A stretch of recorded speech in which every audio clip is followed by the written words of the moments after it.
nós temos um grande motivo para podermos celebrar a nossa esperança.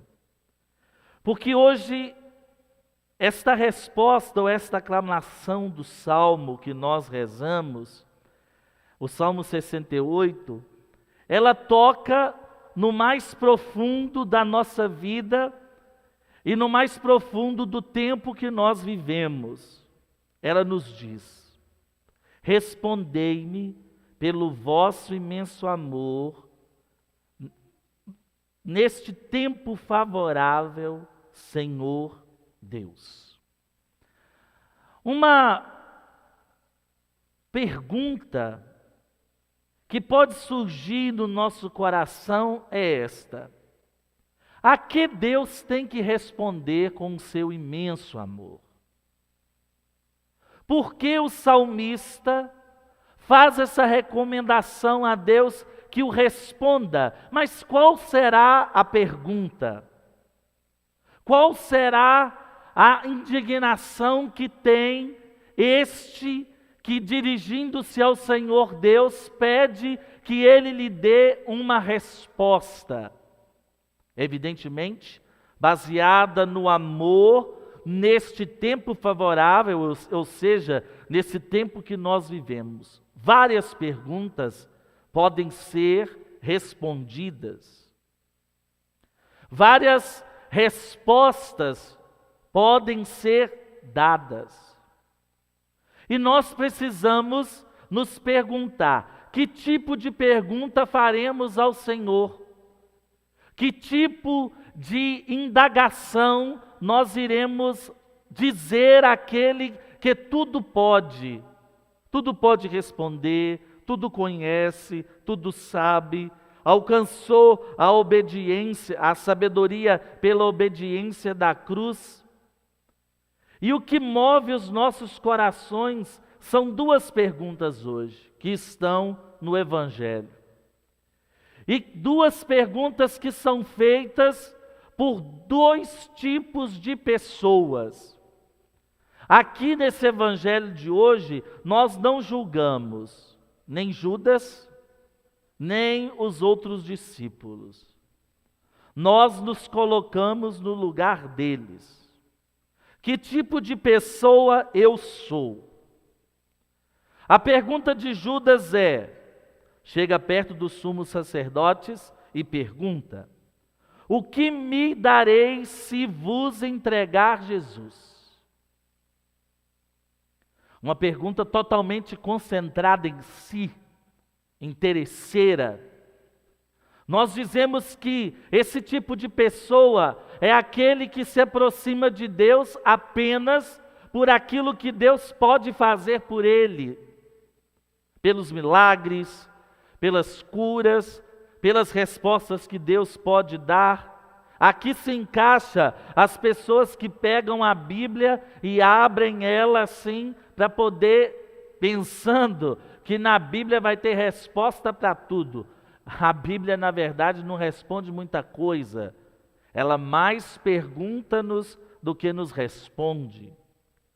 Porque a nossa vida, Deus sabe que não é uma vida traçada. Nós não somos movidos pelo destino. Nós somos predestinados, é antes do destino. Essa bobagem de que a nossa vida já está toda escrita num livro, isso é coisa do passado. Deus nos deu a liberdade para escolhermos. Então, se Ele já escreveu a nossa vida, para que a gente vai se preocupar? Tudo que acontece é obra dEle, é tudo isso que Ele queria, nem sempre. O pecado está aí. E a pergunta de Judas, ela se volta para si porque ele está interessado em tirar vantagem de Deus. Ele está pensando em tirar vantagem da amizade que ele tem com Jesus. E aí o Evangelho nos diz que depois dessa conversa, Judas, ele vai e tenta achar um dia, um momento mais oportuno para entregar Jesus. É engraçado como esse momento oportuno, ele não demora a chegar. Então Judas não esperou tanto tempo assim. E quando nós estamos centrados em nós mesmos, nós não conseguimos ver quem está do nosso lado. Judas caminhou 3 anos com Jesus. Ele fez refeições com Jesus, ele experimentou os milagres de Jesus, só que ele no caminho não foi capaz de ser mudado. Não mudou porque nós ouvimos na leitura de ontem que Judas era ladrão da bolsa comum, tudo que era colocado na bolsa comum, Judas tomava para si mesmo.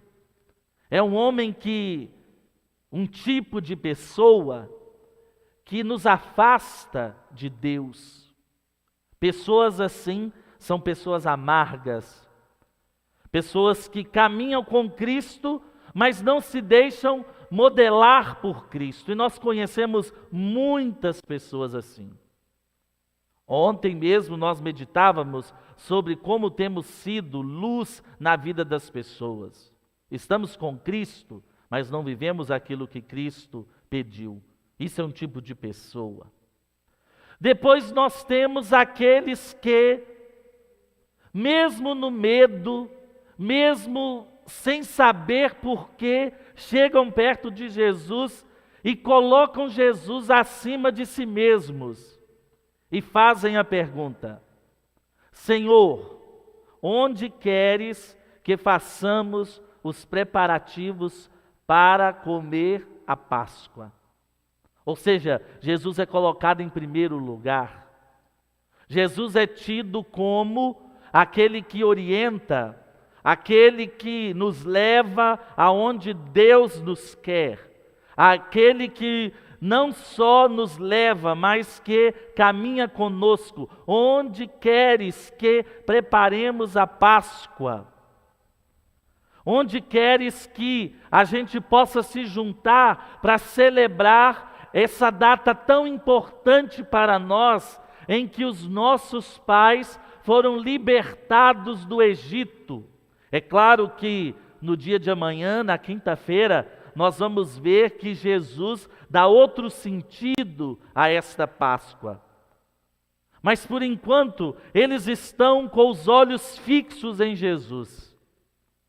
E isso é uma tremenda alegria, porque estar com Jesus, ter Jesus próximo e colocar Jesus em primeiro lugar nos dá uma liberdade muito grande.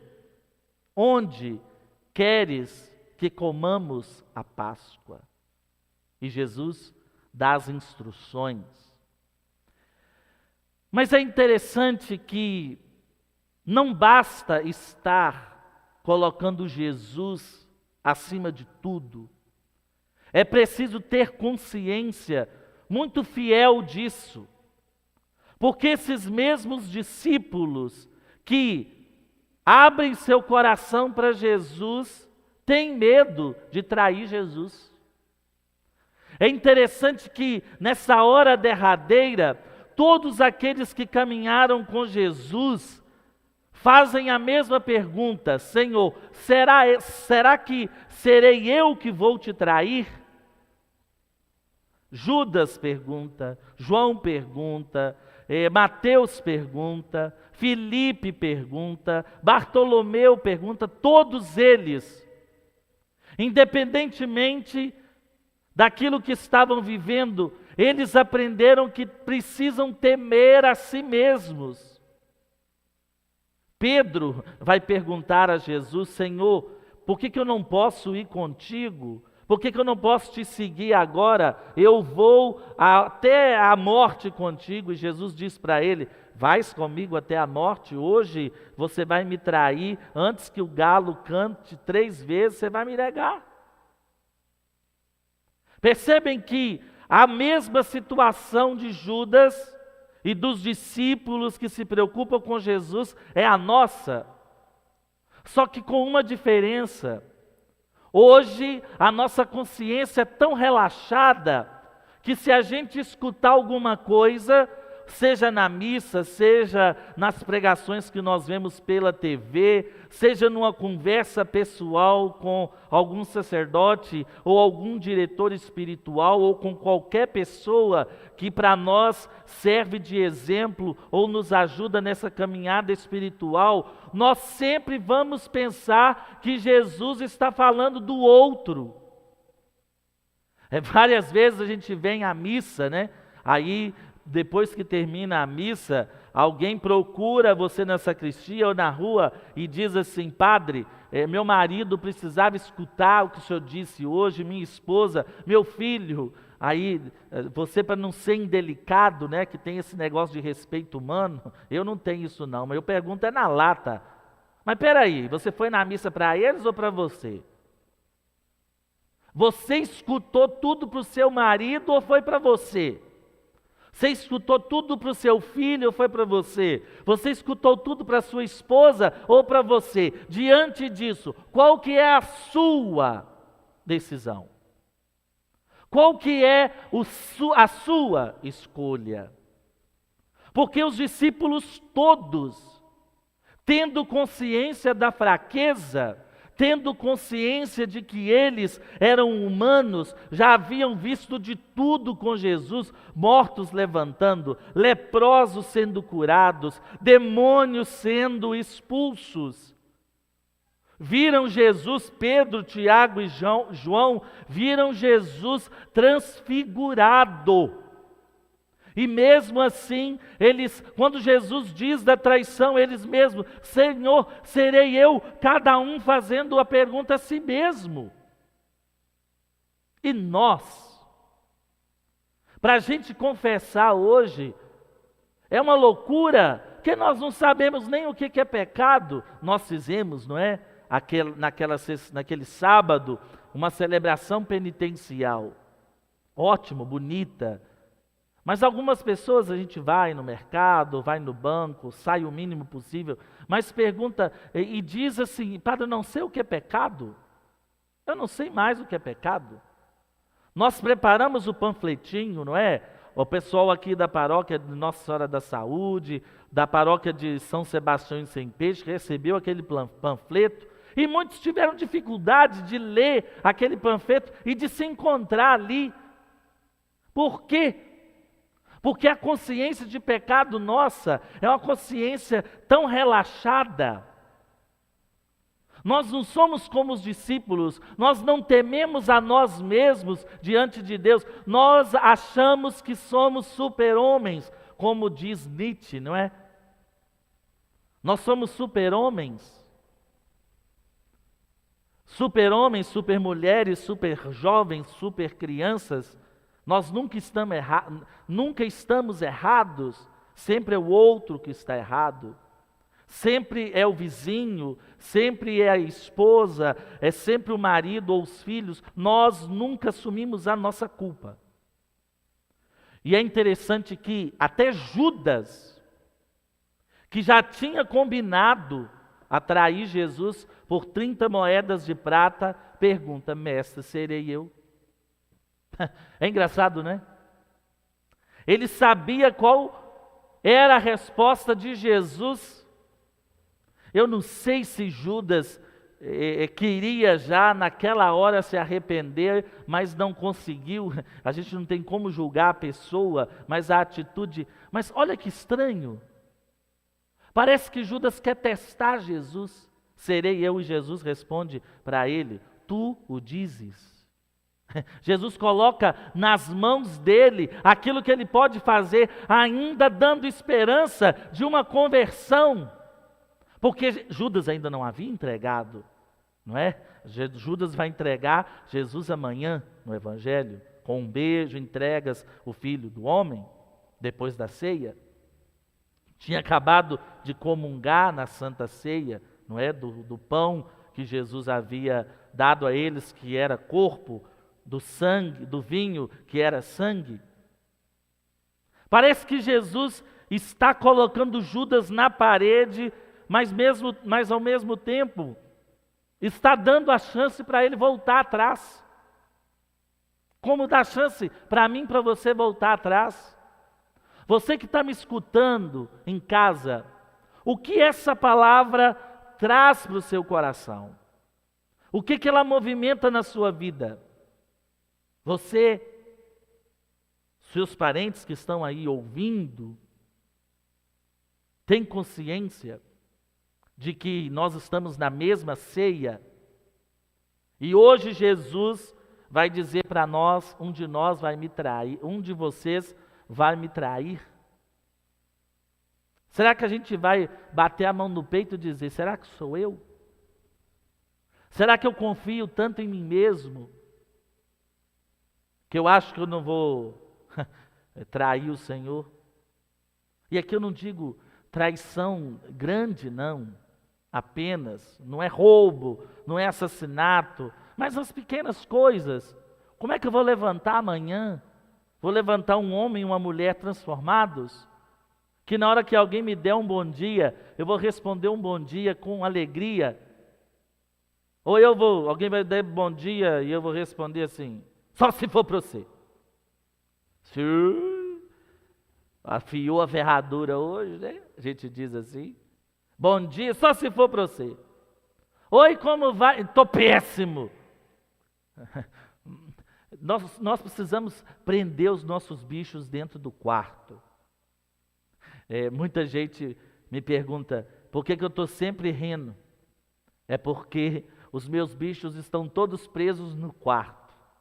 Estão lá, me esperando. Os meus demônios estão lá, me esperando, para poder eu dar uma coça neles na hora que eu chegar em casa, ou pegar eles de novo e botar nas minhas costas e dormir com eles. Nós temos que prender os nossos demônios debaixo de 7 chaves, para que Jesus possa submetê-los ao seu poder e expulsá-los de nós. Jesus dá chance, até para Judas. Serei eu, Senhor. Tu dizes. Pensa nisso. Esse tu dizes, Jesus não está acusando Judas. Jesus está chamando Judas à realidade e dizendo, você pode fazer diferente. Você pode fazer diferente. Todos nós podemos fazer diferente. Ninguém aqui está destinado a realizar o mal. Ninguém aqui está destinado a fazer coisas horríveis de suas vidas. Não é à toa que São Paulo diz, desde quando Deus nos criou, Ele preparou obras boas para que realizássemos. Deus só prepara coisas boas, coisas ruins não. Deus escreve certo por linhas tortas, não tem nada disso. Deus não tem Alzheimer. Deus escreve certo por linhas certas. Nós que escrevemos errado pelas linhas tortas da nossa vida. Mas Deus quer que a gente prepare o caminho dele. Endireitai as vossas veredas, aterrai os vales, endireitai o caminho. Esse negócio de escrever certo por linhas tortas, que bobiça. Ou Deus tem Alzheimer ou ele não enxerga bem. Somos nós. Deus sempre é correto e dá chance para a gente fazer o que nós quisermos, mas é preciso ter ouvido de discípulo. É preciso. Ainda mais nesse tempo em que nós estamos vivendo, é preciso ter ouvido de discípulo. Senão, a gente não ouve aquilo que Jesus quer. Ou a gente não fala aquilo que Jesus quer. Mais uma vez erraram. Cadê o anjo da morte que ia passar, o cavaleiro, essa madrugada? Aí se você vai falar com a pessoa, vai dizer assim, é porque o povo rezou, aí o anjo resolveu mudar a data. Eu tenho que rir, porque chorar está difícil. Só assim para a gente rir mesmo. Cadê o anjo da morte? As pessoas não compreendem que Deus usa de paciência para conosco, para que a gente possa se converter. E usou dessa paciência com Judas, para que Judas não o entregasse. que ele não fosse. Jesus seria morto de qualquer maneira, irmãos. Jesus já estava incomodando, mas poderia ter sido outro, não é? Não alguém que estava perto dele, não alguém que estava ao lado dele. Mas, vocês já repararam que as pessoas que mais nos ferem não são os nossos inimigos, mas são os nossos amigos mais próximos? Pois é, Jesus também passou por isso. E nesta missa nós queremos dizer para Ele: Senhor, nós somos fracos, nós somos pessoas desorientadas, mas equilibra-nos, dai-nos o equilíbrio.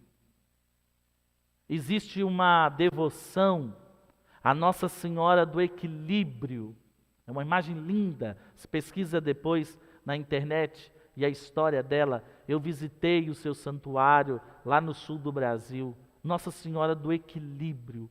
Como tem faltado equilíbrio para nós. E Nossa Senhora ganha o título daquilo que nós precisamos. Hoje, durante essa semana, nós estamos usando o título dela de Nossa Senhora das Dores, mas ela é a Nossa Senhora do Equilíbrio. Quanto equilíbrio nós precisamos. Estamos todos desequilibrados. Por isso, não damos muito certo. Mas peçamos a Deus que na hora desta Eucaristia, na hora dessa consagração, nós também tenhamos a coragem de dizer: Senhor, será que sou eu que vou te trair? Será que vai ser eu que vai ter essa capacidade de trair tamanho amor?